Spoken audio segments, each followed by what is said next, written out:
What's going on, y'all? It's Chuck Nunface here. I'm gonna talk about something a little different today. Talk about the state of Crucible Industries and what's going on with them. And so, sure, many of you have heard by now. Maybe I'm breaking the news to you, but this kind of came out on Blade Forums on Tuesday. But it is public knowledge that Crucible Industries is in trouble. Crucible, of course, is known for anything that says CPM is Crucible Particle Metallurgy. So the CPM S90V Spyderco Military 2 has Crucible steel. They've got some real financial difficulties, unfortunately, and they provide a lot of steel for the knife industry. They don't just do solely with knives, they produce it for a lot of industrial purposes. And it's an industry that's struggling. There's been a lot of outsourcing to, foreign entities and everything else over the decades. And, U.S. produced steel is an industry in general has been suffering because of it. So, Niagara Specialty Metals basically put out a post, started a thread on Blade Forums, kind of bringing it to the community's attention of what's going on with Crucible Industries. I mean, they owe a lot of money. They're not in good financial shape. One poster even or commenter in the thread even said that he looked up. They have a $700,000 just tax bill, property tax bill owed in New York. So it's a problem, and it goes well beyond just a property tax problem. So they've got some issues. What's going to happen? It's a little bit too early to tell what exactly is going to happen. I mean, if a company goes into receivership and restructures their debt, I mean, a lot of companies can stay open and they can come out on the other side. I don't know how deep it goes with Crucible. And if it's going to be possible for them to remain open. There's talk of just having to shutter that plant that produces steel for the knife industry, among others. But also there's 158 employees who may be laid off as well if that happens. And so hopefully they can figure out something where they're able to stay open and keep delivering. As far as what it may mean for the knife industry, here's another Crucible Steel S45VN. As far as what it may mean for the knife industry, it will carry on, of course. Those CPM steels, which we all know and love, there's analogs for every major producer has an analog for it. I mean, the big ones being, at least in the U.S., being Carpenter, and then of course Bowler in Germany. Austria, I believe Germany. Yeah, Germany.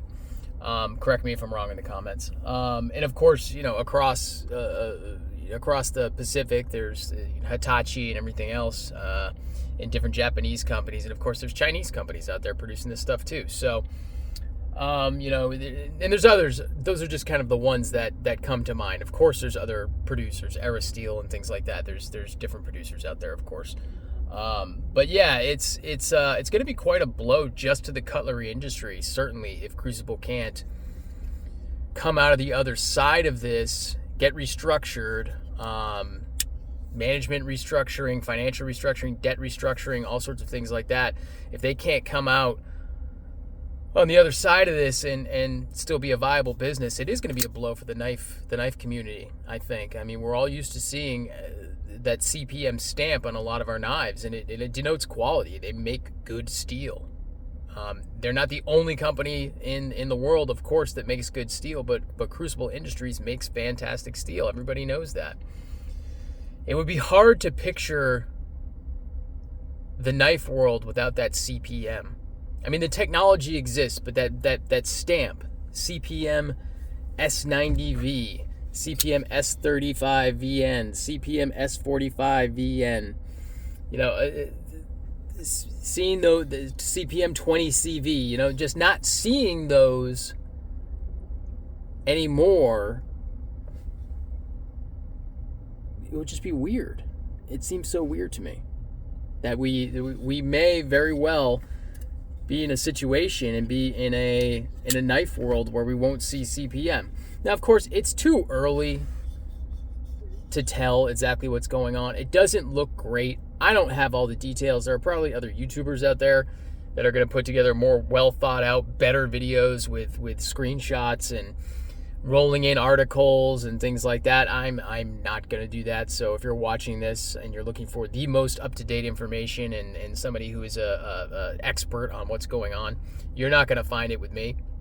I just figured it would be something that we should talk about, something I think my subscribers would like to talk about. So go ahead and comment below. Can you even imagine a world without a CPM steel? Like I say, the analogs are out there. S90V 20 CP, which is done through Carpenter. CTS 20 CP. Obviously the most common one is that whole M390 20 CV CTS 204P, because that was M390 being so popular years ago. MagnaCut, which is produced as of right now, exclusively through Crucible Industries. Laren Thomas, who is the developer, the metallurgist developer behind CPM MagnaCut, he did chime in the conversation, because that was brought up by commenters in the thread saying, what about MagnaCut? So he did come in and confirm, stating that he didn't reveal a whole lot, and I don't think he should. It's his own personal business and everything else. But essentially what he said was, and I'm paraphrasing, was that Crucible Industries does not have exclusive rights to MagnaCut. All right, so all of you MagnaCut enjoyers, don't panic. That steel, it might take time. All things, like I said, there's a lot of speculation. As of right now, Crucible is still producing steel, and they may come out of this just fine. But as of right now, Dr. Laren Thomas has come out and said, Crucible does not own exclusive rights to MagnaCut, so that's a good thing. So he didn't sell that steel to Crucible outright. He just worked with them to develop that steel, and so probably had some sort of exclusivity arrangement early on, but it would be null and void under certain conditions weren't met. Who knows? I don't know. I'm purely speculating at this point, so I'm not even going to go down that rabbit hole. But MagnaCut enjoyers, don't despair. Don't cry into your beers. Worst case scenario, if Crucible does stop producing steel, they do go out of business, MagnaCut can still be made under some other name or through some other manufacturer. So don't worry.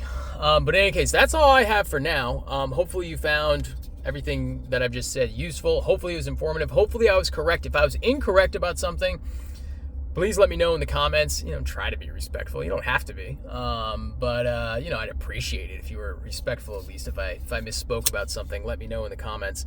And feel free to discuss, can you imagine the knife world without Crucible steels, without seeing that CPM badge on the knives that you know and you love? Good knives will still be produced. That shouldn't be a concern. And like I say, Crucible may come out of this just fine. After some restructuring and some debt restructuring and everything else. So remains to be seen. Let me know in the comments what you think. Subscribe to the channel. If you're watching and you haven't subscribed, please consider doing so. There are a lot of you out there. I see you. I read the analytics. I see them. So I know that there are a lot of people who watch my videos who don't subscribe. It would be super cool. A lot cooler if you did. But yeah, let me know what's going on. Appreciate you checking out the video. Give me a follow on Instagram at @Chuck_Nunface. Peace.